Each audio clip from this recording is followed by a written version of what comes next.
So that's that. Do you guys want to see Kamala Harris give a really bad interview? Like, just it's bad. It's very, very bad. Oh, thanks to B. Kimberly for the Twitch Prime subscription. I appreciate that. Let me show this to you guys. You know, this is just, I don't know if Kamala Harris was ill prepared. This is a really bad interview. And I don't deny for a second that the Biden administration, like many world leaders, are in a really tough position because of what's going on with Omicron. But this is a very bad interview. This week we saw a record number of hospitalizations, adults and children. We've seen the infection record broken. I think a lot of people are scratching their heads and they're wondering, 1 year into this administration, why aren't we doing better in the fight against COVID? Right. So let me start with saying that people are rightly frustrated with where we are. Okay. We're frustrated. We're all frustrated. But I think it's a mistake, and it would be a mistake to suggest that we've not seen great progress. If you think back to March of 2020, we were all wiping down the boxes that we got if we ordered things online. There was no vaccine. Now we have a vaccine. See, here's my take on this question. Obviously, what I'm going to say is not focus group tested, and I haven't had a team of PR people tell me what should be my approach. But if I were her in this situation, when I see the numbers that are going on, I would go, listen, I think this is Craig Melvin from MSNBC. I would say, listen, Craig, here's what's going on. The entire world is overrun with Omicron. And with a few very rare exceptions, mostly in places that are extremely authoritarian and where the public allows a certain level of sort of government control that would never fly in most Western countries. Everybody's being overrun with Omicron, and it's happening like clockwork. The peak in South Africa is the same peak we're seeing in the UK, although it's delayed, and it looks like it's the same peak we're seeing in the United States.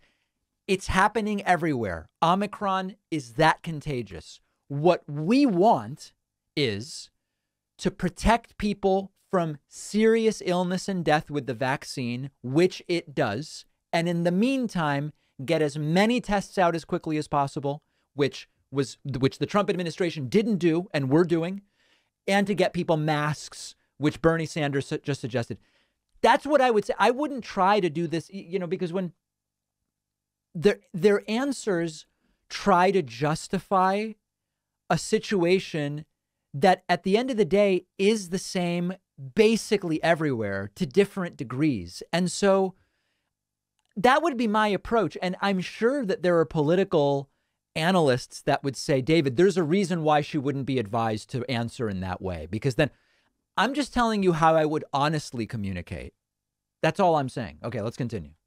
Which has proved to be effective, and boosters.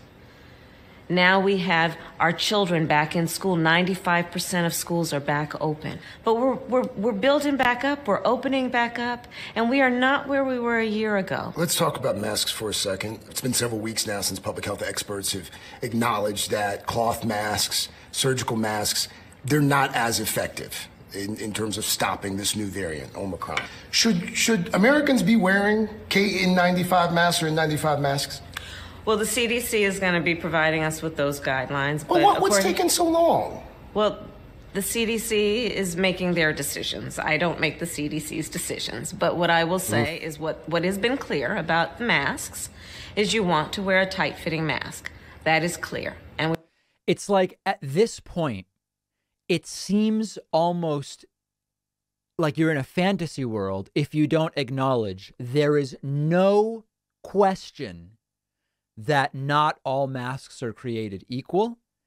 And we are encouraging the CDC to provide us updated guidance. Like, I feel like every single one of these questions could be better answered. We want to urge everybody to do that. In terms of the N95 masks, they are available. There is a stockpile of, I believe, over 700 million of those masks. So the supply is there as necessary and as needed. At what point does the administration say, you know what, this strategy isn't working, we're going to change strategies? 6 former administration officials last week wrote that open letter urging the administration to change course, to change strategy. Is it time? It is time for us to do what we have been doing, and that time is every day. That is not good. That is not. Am I being too hard on her, guys? This is really bad. It's like, again, this is where she could say, we are in a situation right now with the variant that is so contagious and so widespread that what we need to be doing is getting as many people boosted, because that prevents you from getting seriously ill, protect people as much as we can. It's going down in South Africa. It's down 65%. It's down in the UK. We have wastewater data from Boston and other places that show it's starting to go down here. This now is like, it's just weird. We have to keep doing everything I don't know, guys. I don't know. Every day it is time for us to agree that there are things and tools that are available to us to slow this thing down. And so right now we know we still have a number of people that is in the millions of Americans who have not been vaccinated and could be vaccinated, and we are urging them to get vaccinated because it will save their life. At what point does the administration acknowledge these people aren't going to get the shot? They're just not going to do it. I don't believe in giving up on people, Craig. I really don't. The 500 million tests. See, and again, it's not about giving up on people. It's having a strategy that doesn't depend on those people. And these are two different things. Tests that have been ordered that are going to be sent to every American. Do we know when those are going out? Shortly. Though they're going to go out shortly. They've been the tests are going out. This is maybe the worst part. The tests are going out shortly. They've been ordered. I have to look at the current information. I think it's going to be by next week. But soon. Absolutely soon. And it is a matter of urgency for us. Should we have done that sooner? We are doing it. Again, should we have done it sooner? I can understand why she wouldn't say yes.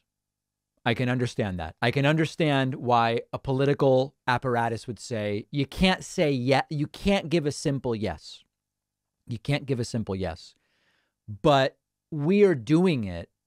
And by the way, everyone's saying other people's interviews were worse. We're looking at this interview right now. I've covered other interviews as well. I'm not saying this is the worst interview. It's just not good. She's not coming off well in this interview. I still voted for Biden, guys. Come on. Just repeating, we are doing it. It's not great. But should we have done it sooner? We are doing it. Let's turn the voting rights here for a moment.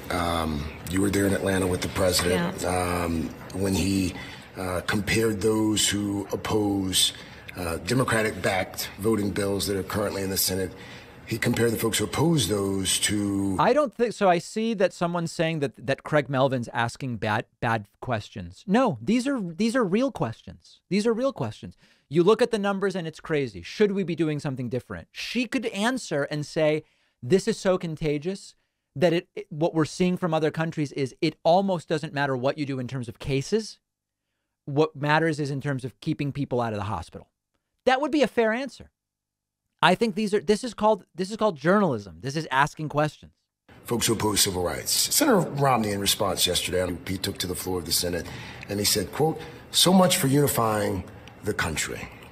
When the president was on the campaign trail in the fall of 2020, he said something. He said, with Trump out of the way, the vindictiveness of a president going after Republicans. By the way, I don't know what's worse, Kamala's answers or the jump cuts in the editing that was chosen for this interview. It's bizarre. Don't do exactly what he says gets taken away.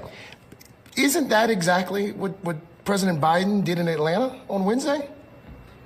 President Biden took the, I believe, right and courageous step to say that Senate rules should not get in the way of protecting the American people's access to the ballot. And he compared this time to a previous time in our history, which is apt for comparison. It's not just Republican opposition. It would seem as if this piece of legislation is going to come down to one or two moderate Democrats. All right. So the really bad part was about, this part is just kind of completely milquetoast, but the really bad part was about COVID. And so, you know, as many of you know, I have said a number of times now, I would be very worried about if Biden runs again, Biden versus Trump 2024. I'm not feeling great about Biden. Biden versus DeSantis 2024. I'm not feeling great about Biden. If Biden says I'm not running for re-election, and we are kind of saying it's going to be Kamala, if however it is, Kamala is the nominee, and it's Kamala versus Trump, I'm not feeling very good about it. And if it's Kamala versus DeSantis, I'm also not feeling very good about it. People can argue with me. It's just my opinion. You all know. I mean, I just call it like it is, and it's a concern.